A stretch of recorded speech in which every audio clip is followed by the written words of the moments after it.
साथियों नमस्कार, मैं हूं कृष्णानंद सिंह और आप देख रहे हैं YouTube channel education portal Krishna. आज के इस वीडियो के माध्यम से पैक्स से रिलेटेड कुछ महत्वपूर्ण बारीकियों को समझने के लिए उपस्थित हैं। आप इस बात से भली भांति स्पष्ट हो चुके हैं कि बिहार में आगामी कुछ दिनों में पैक्स चुनाव होने हैं। इस वीडियो के माध्यम से हम लोग समझेंगे कि क्या है पैक्स, पूरा बेसिक से समझने का प्रयास करेंगे।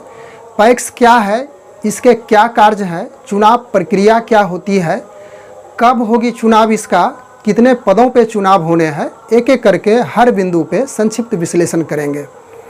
सबसे पहले हम लोग यहाँ पे समझने का प्रयास करेंगे कि यह जो पैक्स है, PACS, पैक्स जो कि संक्षिप्त रूप है, यदि इसका विश्लेषण किया जाए, इसका विस्तार किया जाए तो P से हो जाएगा आपका प्राइमरी, उसके बाद A से, यानी कि हम लोग देखे थे PACS, तो P से हो गया आपका प्राइमरी, उसके बाद A से एग्रीकल्चर और C से क्रेडिट और S से सोसाइटी होती है, यानी कि प्राइमरी एग्रीकल्चर क्रेडिट सोसाइटी।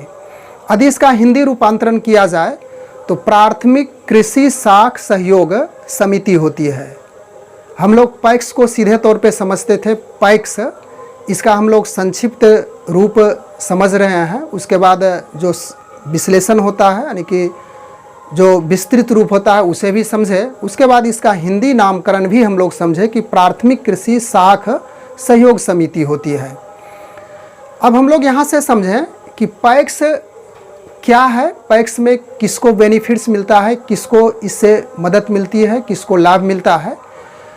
यह जो प्राथमिक कृषि साख सहयोग समिति है, यानी कि प्राइमरी एग्रीकल्चर क्रेडिट सोसाइटी, जिसे संक्षिप्त रूप से पैक्स कहा जाता है, यह आम लोगों की सुविधा मुहैया कराती है। यानी कि जो किसान कैटेगरी के हैं, किसान कोटि के हैं, आम लोग हैं, उनको सुविधा प्रदान करते हैं।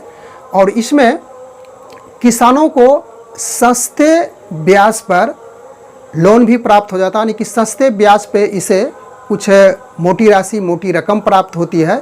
उसके बाद अच्छे किस्म का बीज भी प्राप्त होता है, खाद भी प्राप्त होता है। उसके बाद दवाइयाँ भी खेतों में डालने के लिए प्राप्त होता है। तो इतने प्रकार से जो आम जनता है, आम किसान है, वह लाभान्वित होते हैं। अब इसके बाद किसानों को कर्ज से लेकर के, संक्षिप्त रूप से कहें तो किसानों को कर्ज से लेकर के खेती के सामान तक पैक्स के द्वारा प्राप्त किया जाता है।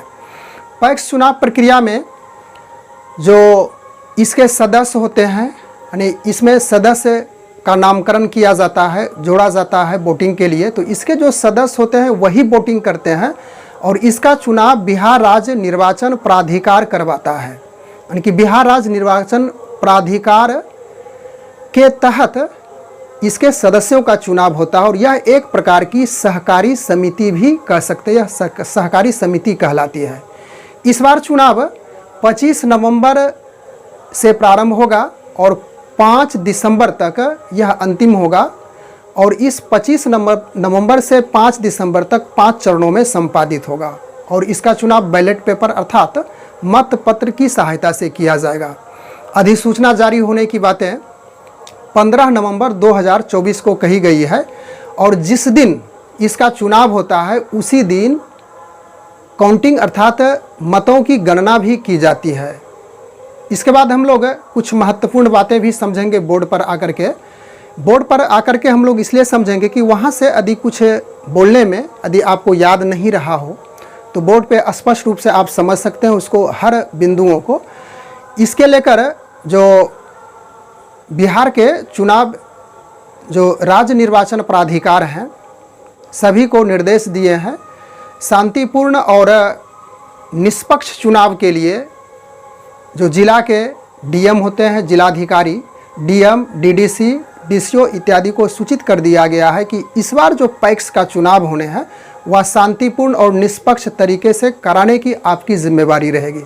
तो चलिए फिर से हम लोग उन बातों को पुनरावृत्ति कर लें बोर्ड पर आकर के।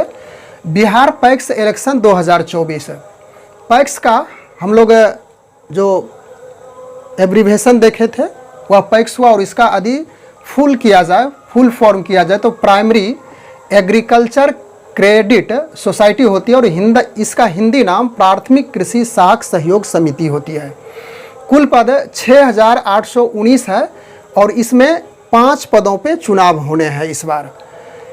पहला में अध्यक्ष होगा और यहाँ पे देख रहे हैं कलर के रूप में जो मतदाता वोट देंगे उसको कलर समझना होगा, कलर की पहचान करनी होगी।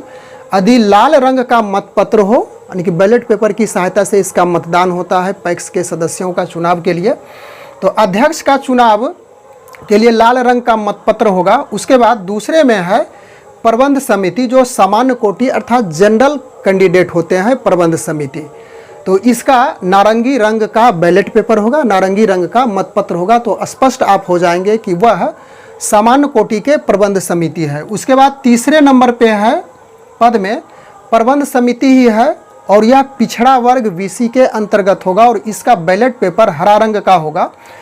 इसके बाद चौथे नंबर पर है प्रबंध समिति, जो अनुसूचित जाति अनुसूचित जनजाति के होंगे और उसका जो बैलेट पेपर का रंग होगा वह आसमानी रंग का होगा। उसके बाद 5वें पद में प्रबंध समिति ही है, यह अत्यंत पिछड़ा वर्ग एनेक्सर 1 अर्थात EBC के कोटि से यह चुने जाएंगे और इसके बैलेट पेपर का रंग सफ़ेद होगा। क्लियर हो गया होगा। इसके बाद अधिसूचना की बातें हम लोग कर चुके थे। 15 नवंबर 2024 को इसकी अधिसूचना जारी की जाएगी और मतदाता सूची का आपत्ति निराकरण 22 अक्टूबर को कही गई है कि 22 अक्टूबर तक इसका निराकरण जो मतदाता सूची बनाई जा रही है उसको किया जाए और उसके बाद अंतिम प्रकाशन 25 अक्टूबर को होना है। और चुनाव हम लोग पहले भी इसकी चर्चा किए थे कि 25 नवंबर से 5 दिसंबर तक कुल 5 चरणों में पैक्स चुनाव होने हैं कि इनके जो सदस्यों का चुनाव होगा, अध्यक्ष, प्रबंध समिति जो कि सभी कोटि अलग अलग कोटि सामान्य SC ST उसके बाद पिछड़ा वर्ग अत्यंत पिछड़ा वर्ग से जो चुने जाएंगे उनके लिए कुल 5 चरणों में चुनाव होने हैं। तो इस वीडियो के माध्यम से हम लोग इसी बात को समझने के लिए उपस्थित हुए थे कि बिहार में जो पैक्स चुनाव होने हैं उसकी सारी प्रक्रियाएं, उसकी अधिसूचना की तिथि, उसके बाद चुनाव कब होने हैं, कितने चरणों में होने हैं, पैक्स में जो सदस्य बनते किसको लाभान्वित करते हैं इत्यादि पे चर्चा की। बस आज के वीडियो में इतना ही। Thanks for watching. Good bye.